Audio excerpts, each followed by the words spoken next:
Good evening, everyone. Hello. It's great to be with you, and I am looking forward to the service. And you might recognize my voice sounds different. It's my 2026 voice. Hopefully not. As I was praying for you in this holiday, I really felt like God wants to use this group of people, and I quickly shared last Sunday morning, and I really experienced that God wants to use you, and there's different metaphors that we sometimes use and say, maybe you've heard like we have to be like a dam, where God can come and bless us, and we can be filled, and that we can overflow, right? I don't think you want a dam to overflow. That's dangerous. You can be like a funnel. Like you can be like a funnel, like everything has to go in, but there's automatically an out. It's a funnel. But what we really want to be is we want to be like a pipe with a valve. A valve is like how you control the inputs and the outputs, and you want to have the inputs and the outputs.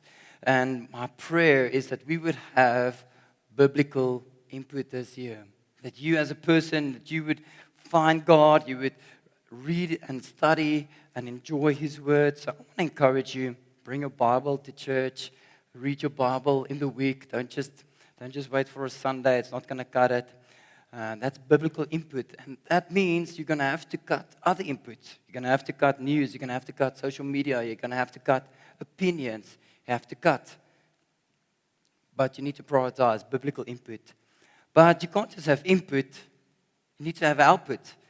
And my prayer is that you would have Spirit-led output, that God would lead you in where you need to go, what you need to say, what you need to do to ensure that you have Spirit-led outputs. That's why we believe in the gifts of the Holy Spirit, and we're going to celebrate, we're going to speak on it, we're going to honor God with it.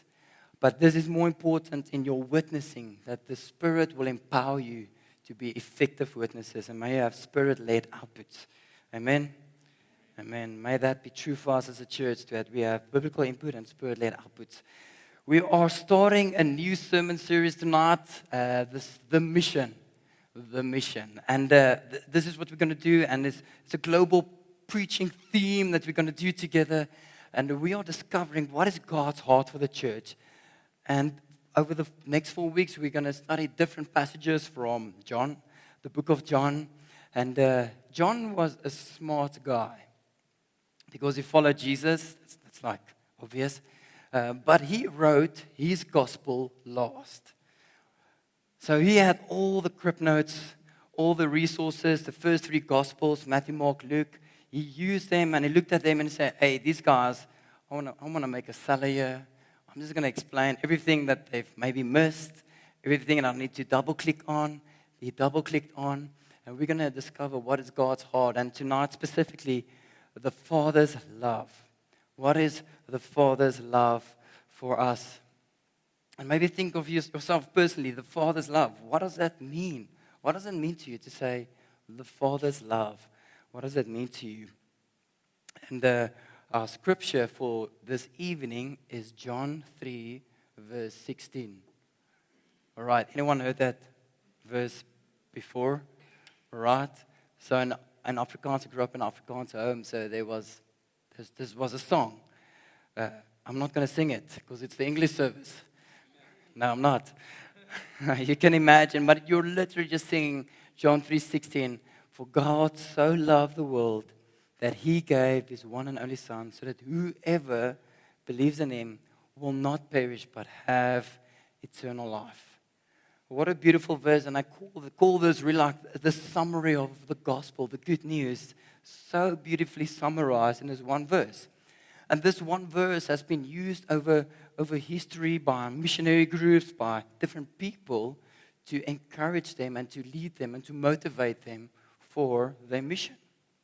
I want to take you to John R. Mott. There's a picture of that guy there. He is very old. But he was part of the student volunteer movement. And this guy was a profound leader that during his leadership, like 30 years of him leading that organization, he mobilized 20,000 students for missionary work. So students would go to this conference and then he would mobilize them year after year into the nations. Really profound movement in our like, global missionary movement. But he would mobilize 20,000 students. And the heartbeat behind that mobilization, the scripture, was John 3, verse 16.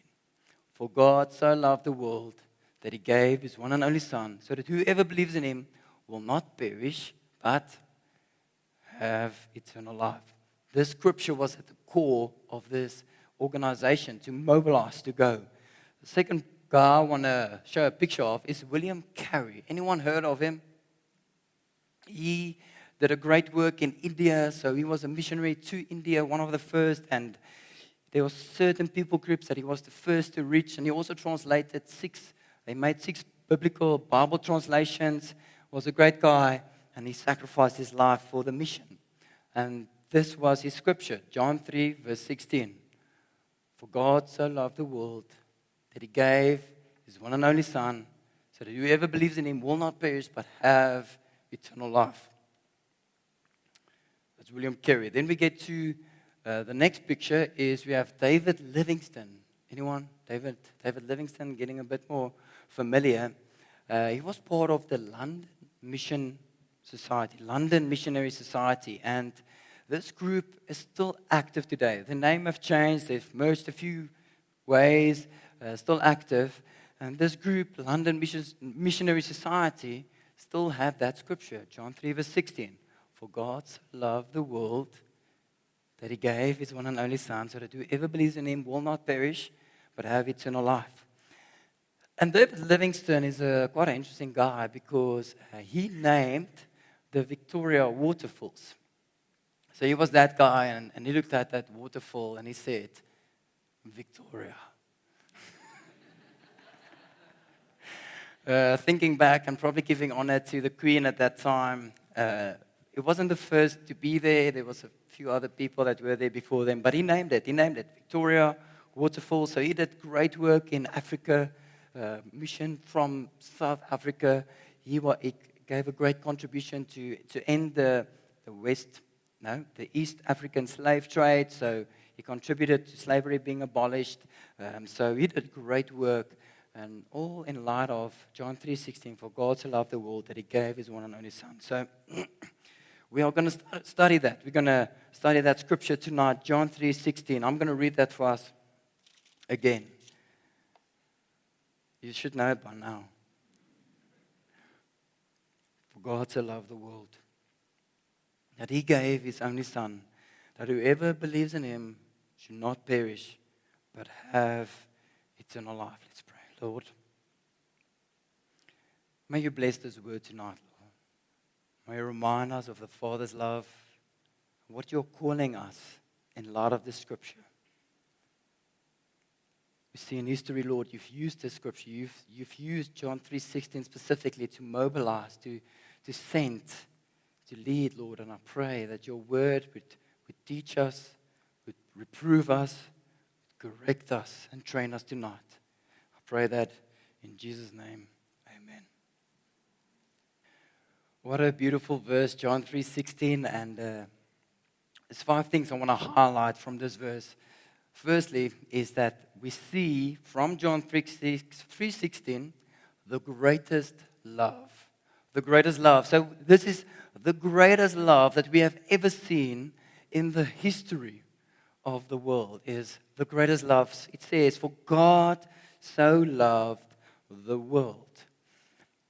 And Jesus said these words, and he said, for God so loved the world. And being like Jesus speaking to Jews, and you being a Jew during that time, this was weird. This was a strange statement because you did not expect Jesus to say the world, because for years and history, like, you know, those stories that your grandfather tells you, that's like, we did that, or your family came from that region, or I don't know if your grandfather told you stories like that. But they did. They did. Jump lower. All right, I'm going to go deeper. What did they expect? They expect God to say, or Jesus to say, for God so loved the Jews. For God so loved us, the Jews, because we've been obeying. We have like things written down. You made covenants, Lord, with us, the Jews.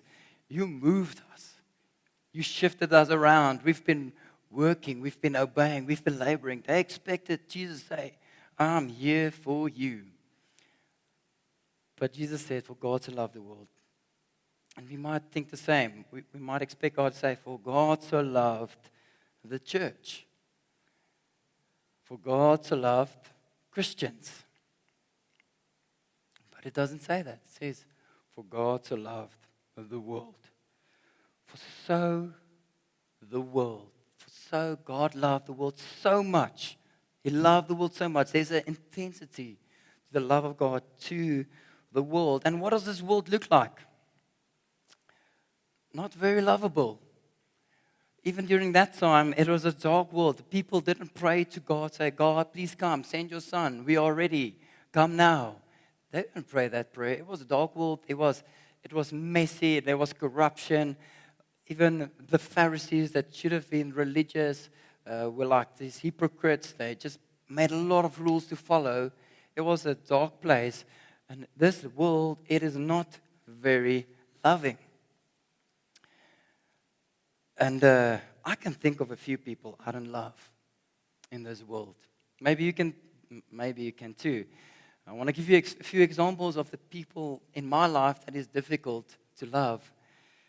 And that's every time I get a number from 0860. And I know it's a spam. And someone wants to sell something or a thing. A computer is talking to me. Who created this? That person is difficult to love for me. Okay, anyone wants to spam callers? Difficult to love. Someone has to do it. You have to call people to get sales. I don't know. But maybe there's people in your life that's difficult to love. Maybe there's family members. Maybe there's people in your life. It's really just, they're just strange. They're just not doing things right. And you just feel like, just be better.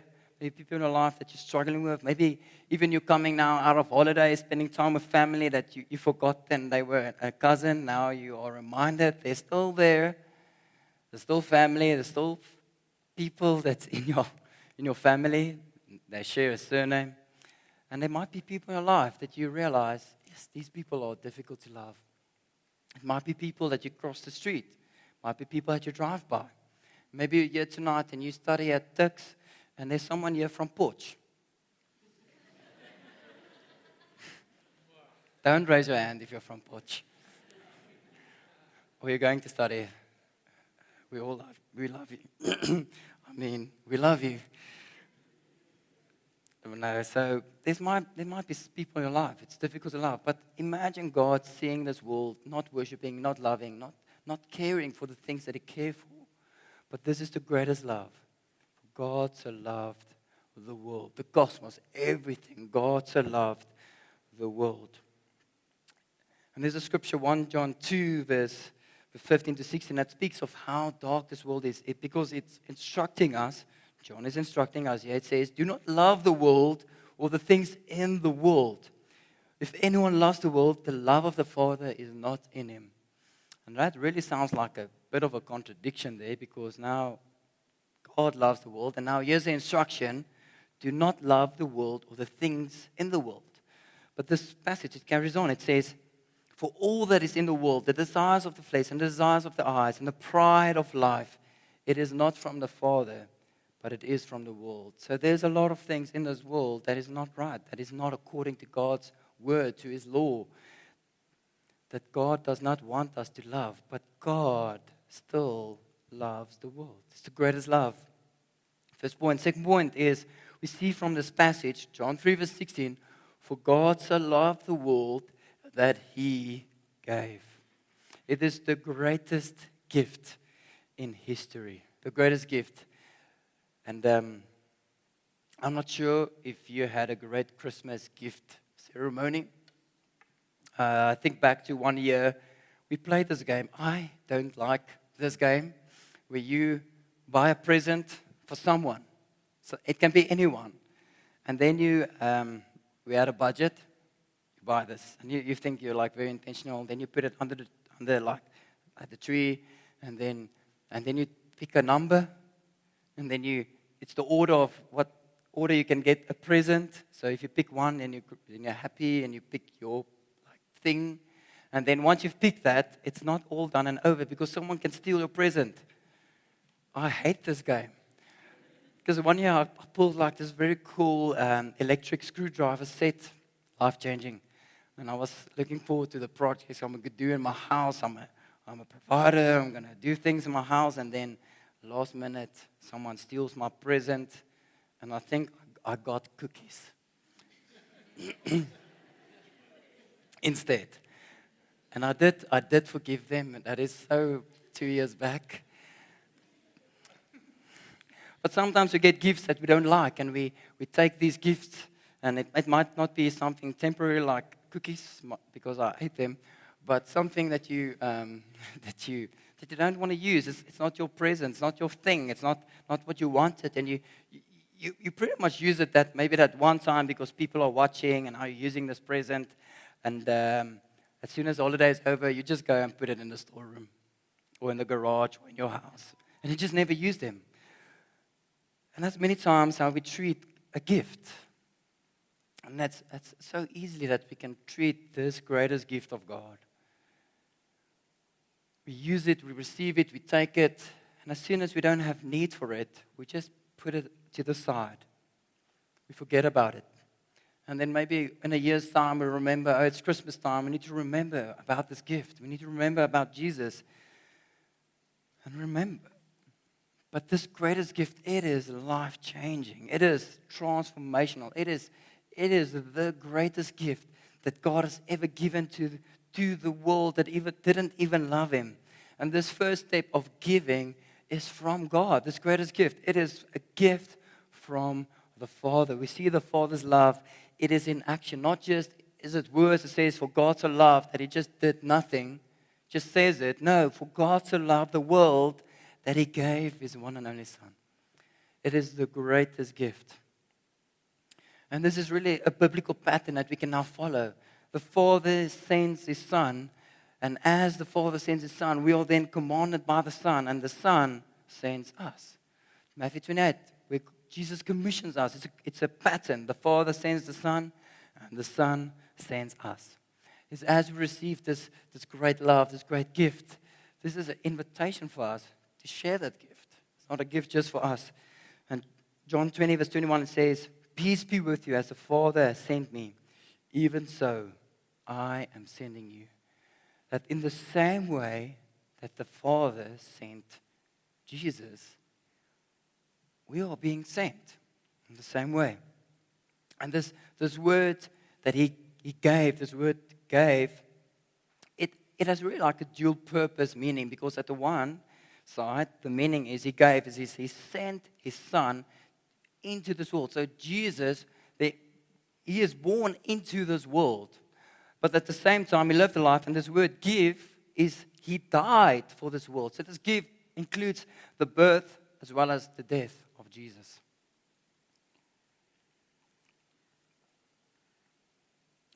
God gave His Son. This is the greatest gift. Sorry. So why does God love the world? Why does He love the world? Because if I look at myself, I struggle. I struggle to love the world as God does. And I'm a pastor. I should be very loving, but there's sometimes where I realize I'm not.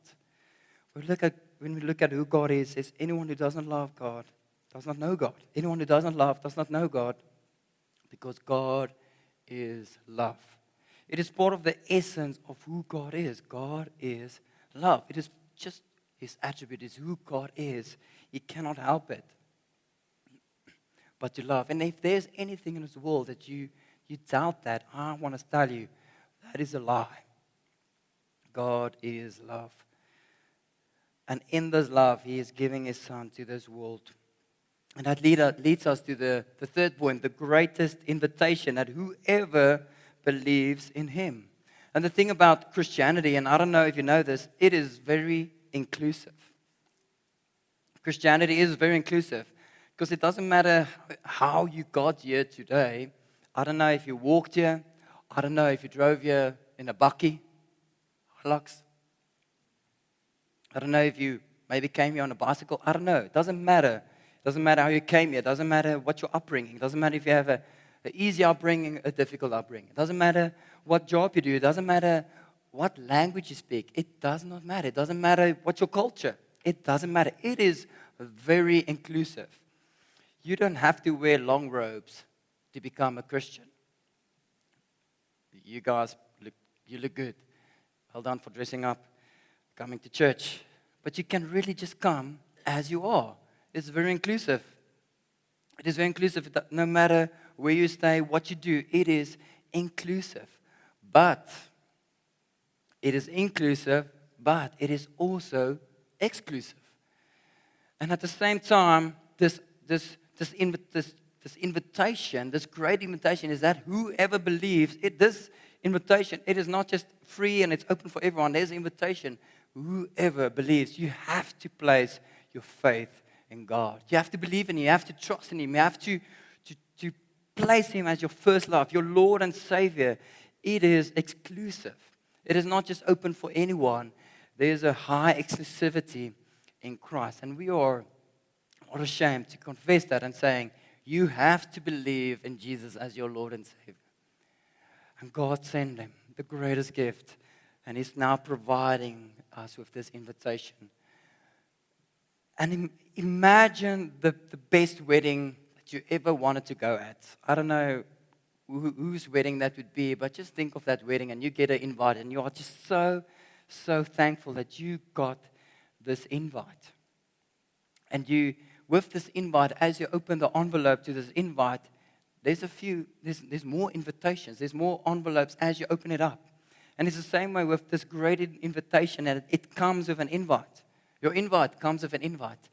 And I know what some of you are thinking is, when you get to this wedding, you want enough canapes. Yes. And you're thinking that as you invite someone else, maybe they're going to eat your canapé. Or my favorite thing to eat at weddings is pompoen cookies. Pumpkin fritters. Yes, I like them. But you think like maybe it's going to run out, but it's not. There's abundance.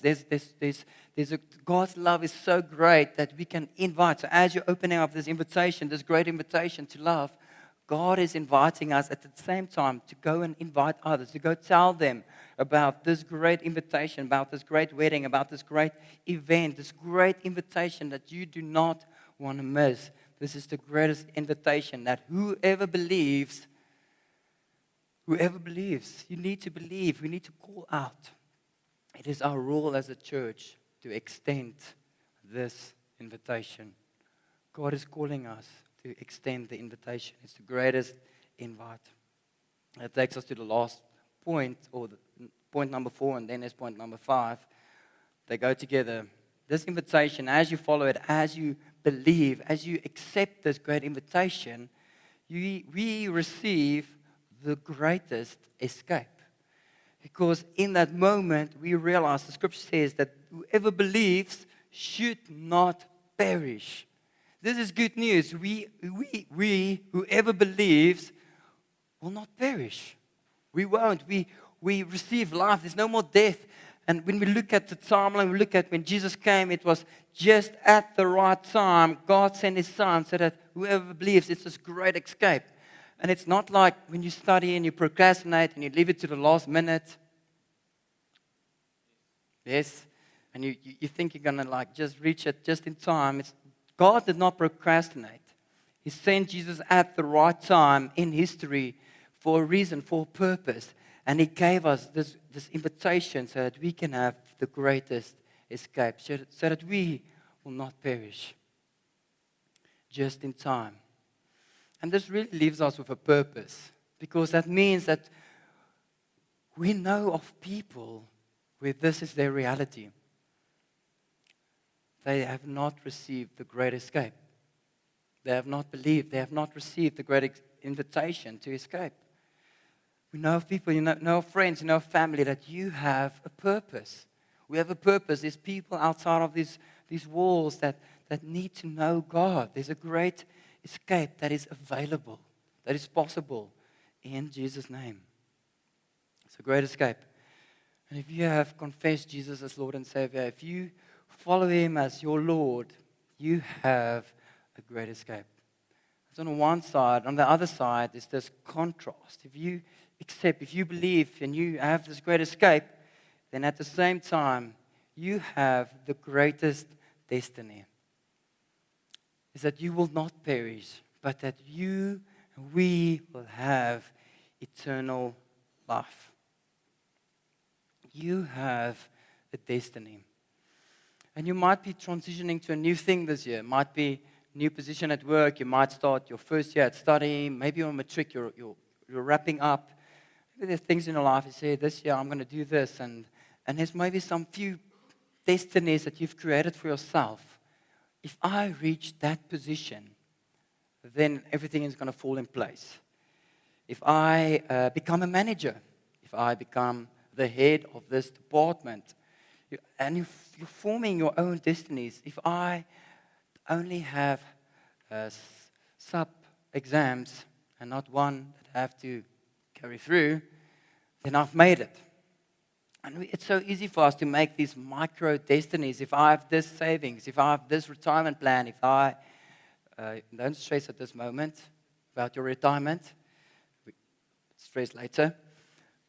Or if I only get a husband or a wife, everything's going to fall in place. It's this micro destinies that we create for ourselves. And we think that once we get there, everything is sorted out.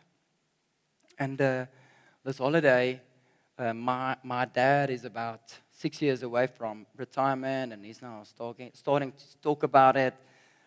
And their anxiety crept into my heart. And I started to get anxious about my retirement. And it's so easy to think and fall into that trap of saying, what do I need to do now with the things of this world? What do I need to keep? What do I need to control? What do I need to do to be okay when I'm 65? But what I'm doing at that moment is I am making like a minor destiny, a major destiny. It doesn't matter. You are going to retire one day. You are going to get old. I'm sorry. You are going to get gray. I'm guaranteeing you that. But a greater guarantee is that you are going to die. And you're going to face, either you're going to face eternal life or eternal death.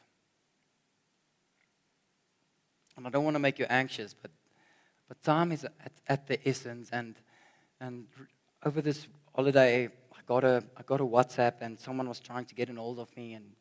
And long story short, in our complex, there's a couple that stay there. They rent, and someone, a friend of them, tried to get in contact with me to get the owner's number.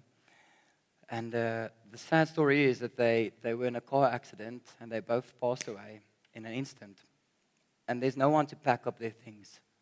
Family has to come in and do it for them. Things that they've built up, just gone. Just doesn't matter. And I realized how valuable time is. And for myself, yes, but I realized more than that, and that's my call tonight, is that do you realize how valuable time is for your friends and family? There's people in your life that do not know where they are heading. And there's really these two options. It's the great escape or it's the great destiny. And these options are really dependent on your belief, on your choice, on your faith that you have. And many times we live as if it's not just these two options. We make a third option, or the world makes a third option, is that you can live like you want to live. You can do what you want to do. And your family, you see friends that they're living and they think that at the last moment, on their deathbed, they can call out to God and make right. And I'm saying that's a very risky death retirement plan. It's not good. And you're missing out on eternal life that you're going to have access from today. No longer do you have this anxiety of Where am I heading? I know my Savior. I know my God. I know my Father. And I know His love for me. And you can have access to that today. But we know people who do not believe, and they are living this third option. That might be their thought that they're going to make that decision last 10 seconds of their life.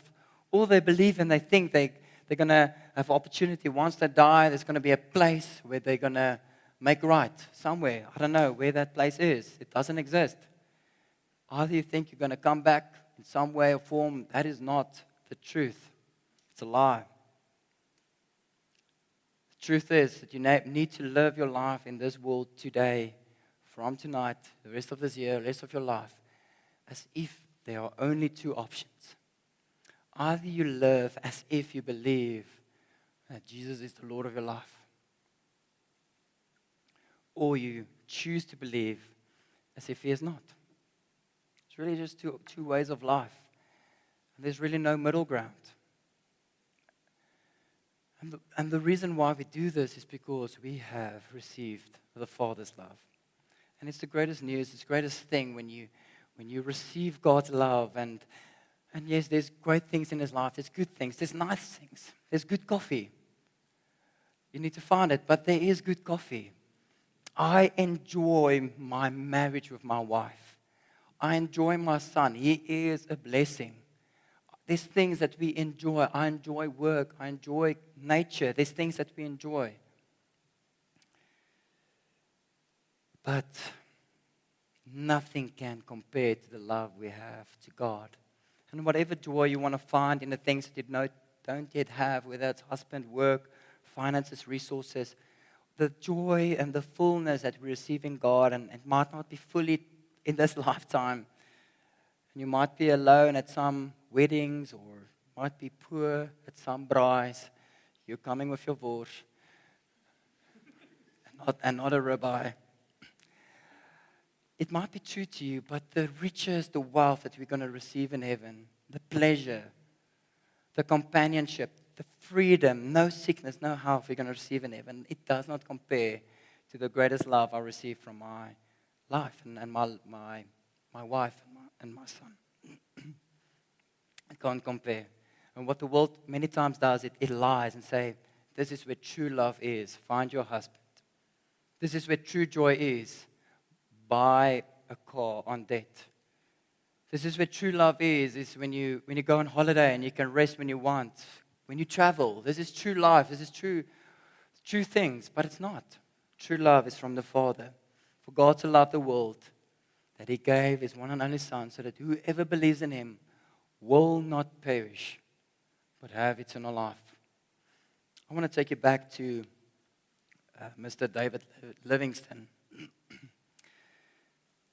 And he lived a great life, and there's a story, I think it is true, but this is the story about him, is that he did such great work, and he had a lot of love for Africa, the people of Africa. He contributed a lot of great things. He wasn't perfect, so not a perfect guy, but what was true about him is he loved the people of Africa.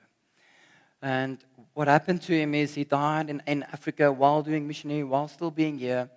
And he got his, after his death, so his heart was cut out. His heart was cut out after his death, so it's pretty gruesome. His heart was cut out, and then his heart was buried in Africa. Because that was where his greatest love was. People of Africa, the work, the ministry of God was in Africa, and then his body was transported, shipped to England, where he's from. And my question this evening to you and to us is, if your heart were to be cut out and placed which you love the most, what area, what place, what person, what thing, where would your heart be buried? Where would it be? Where does your heart lie? Where does your heart lie? And I want us to prayerfully consider this as we consider the greatest love, the greatest gift, the greatest invitation, the greatest escape, and the greatest destiny that we receive because of the Father's